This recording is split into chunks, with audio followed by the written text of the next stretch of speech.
Hi friends, இன்றைக்கி ஒரு குட்டி ஸ்டோரி. ஒரு கிராமத்தில் 3 இளைஞர்கள் வாழ்ந்து வந்துட்டுருக்காங்க. இந்த 3 இளைஞர்கள் ஒரு தடவை காளி தேவிக்கு பூஜை பண்ணிகிட்ருக்காங்க. பூஜையில் மனமகிழ்ந்த காளி தேவி காட்சி கொடுத்து, உங்களுக்கு என்ன வேணும் அப்படின்னு கேட்குறாங்க.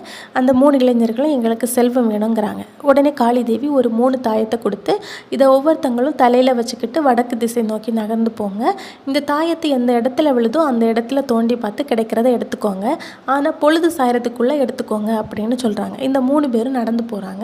இதில் கொஞ்சம் தூரம் போனதும் ஒருத்தரோட தாயத்து கீழே விழுது. அந்த இடத்த தோண்டி பார்க்கும்போது வெள்ளி கிடைக்குது. அவரால் முடிஞ்ச அளவுக்கு எடுத்துக்கிட்டு கிளம்புறாரு. மீதி இருக்கிற 2 பேரும் நடக்கிறாங்க. 2வது இருக்கிறவரோட தாயத்து கொஞ்சம் தூரம் போனதும் கீழே விழுது. அந்த இடத்த தோண்டி பார்க்கும்போது தங்கம் கிடைக்குது. அப்போது பொழுது சாகிற டைம் ஆயிடுச்சு. உடனே இந்த 2வது இளைஞர் சொல்கிறாங்க 3வது இளைஞர்கிட்ட, பொழுது சாயிற டைம் ஆகிடுச்சு, நீ இந்த தங்கத்தை கொஞ்சம் எடுத்துக்கோ அப்படின்னு கிளம்பலாம் அப்படிங்கிறாங்க. ஆனால் இந்த 3வது இளைஞர் வந்து, இல்லை எனக்கு தனியாக வைரமும் தங்கமும் சேர்ந்து கிடைக்குன்னு நடக்கிறாங்க. கொஞ்சம் தூரம் போகும், பொழுதும் சார்ந்துடுச்சு. தாயத்து கீழே விழுந்துச்சு. எடுத்து பார்த்தபோது அங்கே வெறும் இரும்பு கட்டிகள் தான் இருந்துச்சு. இதை பற்றி நீங்கள் என்ன நினைக்கிறீங்க?